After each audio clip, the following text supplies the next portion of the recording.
I want to ask both of you, I wasn't too familiar with the source material, on which I'm going back to revisit now, but I know that the roles were changed for the movie in that it's a couple in the book, but of course, this is father-daughter relationship that we see in the movie. How is it like building that chemistry? Because I feel like it's kind of like this, it's a lot of things off screen that we know about these characters, including like their own relationships, what they do, and the character's wife and mother, who we don't see. So I feel like a lot of it has to be like off screen till we really understand what they're going through. So I want to know, how is it like building that dynamic together for these characters?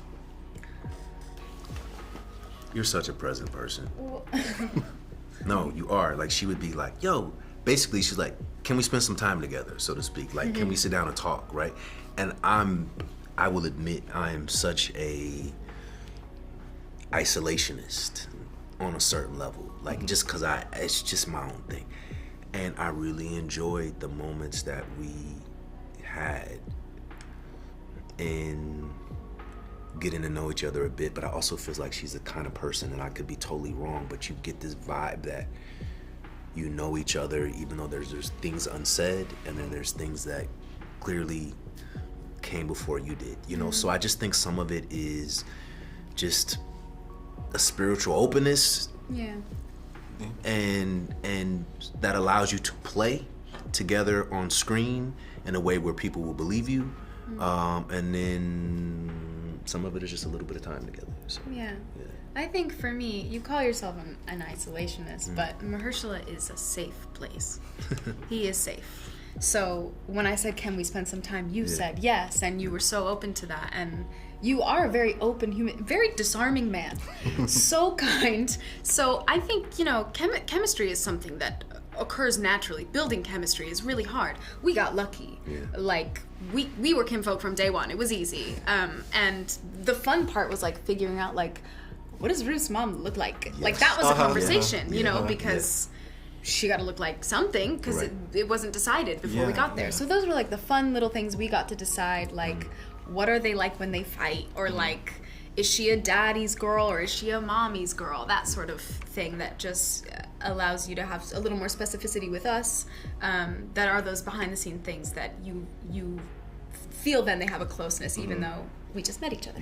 And there's also a ghost in the story for us, and that's my wife, her mother, right? So just as actors, there's a point of focus where you're like, God, how's my wife doing? Is she okay?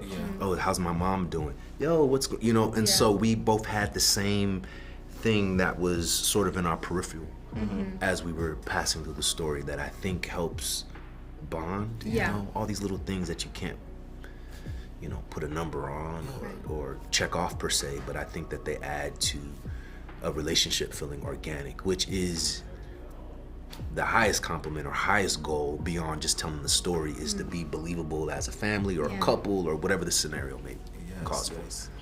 And I love the positioning of music throughout this film, from the Joey Badass track at the beginning to Kool and the Gang, to this iconic scene of you and Julia Roberts dancing to Too Close by Next. And I love this so because I feel like we haven't this isn't a popular music placement in film and TV. It's true. So it looks like y'all were having so much fun during that scene. How was it just shooting that? After you get past the initial embarrassment and fear, it was actually a blast, because Julie is great to work with, and then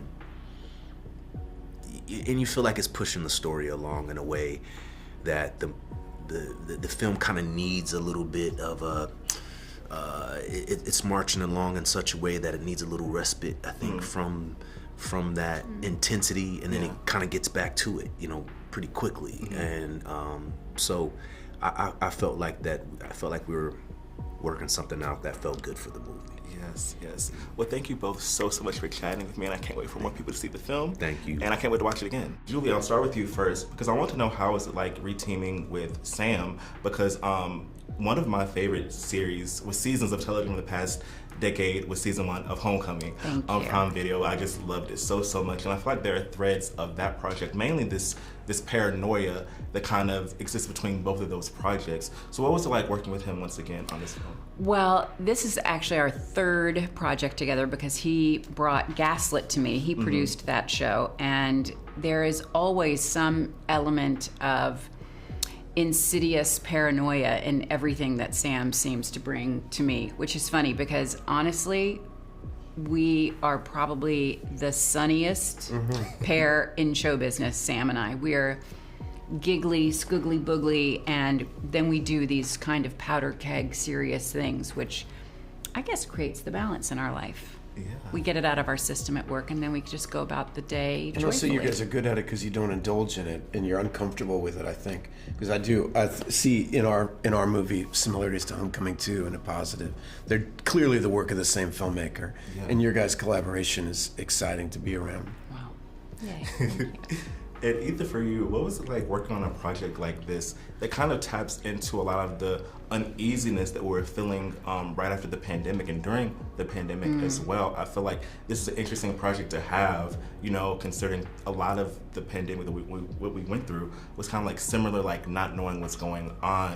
And this kind of taps into that. We were shooting it at the tail end of what you would call the pandemic, and so it was on everyone's mind. I mean, I think we're all still responding to what happened to us and what does that mean about the future. And I mean, when the pandemic was happening, you're just living through it. And now you're thinking about, wait, what happened? We're still recovering emotionally. Yeah, we are. And I see it in my kids. I see it in myself. And so I think there was something that felt good about making art about these kind of global situations that we don't understand. And it felt extremely relevant.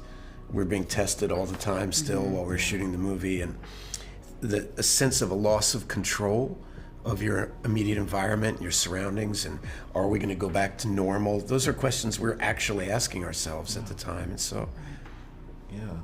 And I love the positioning of musical selections throughout this movie. So one of my favorite scenes in the movie is when you and Mahershala are dancing to Too Close by Next. It looked like it was so much fun. I just wonder, was that scene fun to shoot for you? And especially, like, I love that. I feel like that song's like, you know, a classic and it's a karaoke hit as well. So how was that? Well, first of all, Sam is such a music head. His musical catalog is quite diverse, and this song I thought it was great because it's known, but it hasn't really been used a lot, and it was something that could have been on Myha'la's character's, you know, DJ shelf, and made us both in that scene, GH and Amanda, kind of uncomfortable, but not uncomfortable. There was a lot to it. It's very challenging to do drunken dancing performing in front of Mahershala Ali. It was very challenging for me. Amazing. Well, thank you both so much for chatting with me. I cannot wait for more people to see this film. Thanks. All right, the question is for both of you because I want to talk about a decision. As you know, I'm not familiar with the source material, but now that I have the book, I'm going to read it. But I do know that one key part that was changed from the book to the movie is the, you know, husband and wife, older couple moving to a father and daughter. Why was that decision made? I guess for you, Sam, and then for you, how do you think that kind of, I guess, enhances or adds to the original intent of the novel? I'll let you go. Well, you know, for me, because I was sort of grafting this sort of cyber attack element onto the disaster that was occurring in the story, I really wanted. It felt weird not to have like a Gen Z millennial point of view on it. And from there, it was also about adding this sort of dynamic between the characters as well, specifically between Ruth and Amanda. I just thought having that sort of generational gap kind of added this kind of rich drama between the two characters. And it does, and I think that for me, the experience of, you know, I trust Sam, and I trusted him to do what was going to be in service of making the best film, and to see, and I think Myha'la's, it's sort of about her performance, right? Like, the performance is so strong that you can't there's no way to look at it and feel any kind of regret or anything. Like, I feel like it sharpens something that I hope exists in the book, but sort of it just brings it to life in this fresh way. Yeah, and as someone who's not Gen Z, I'm a millennial, but I'm on TikTok all the time. That character sounds like like Gen Z conspiracy theories. Like, there's like, scroll, they try to tell you like, look out for like, look, everybody's coming to get like things like that. Yeah. So it definitely lines up for like this time period. And also, Sam, I when I was watching the movie, I was so interested in certain musical selections, from the moment from Joey Badass playing at the beginning to Kool and the Gang to the iconic scene of Mahershala and Julia dancing to Close by Next.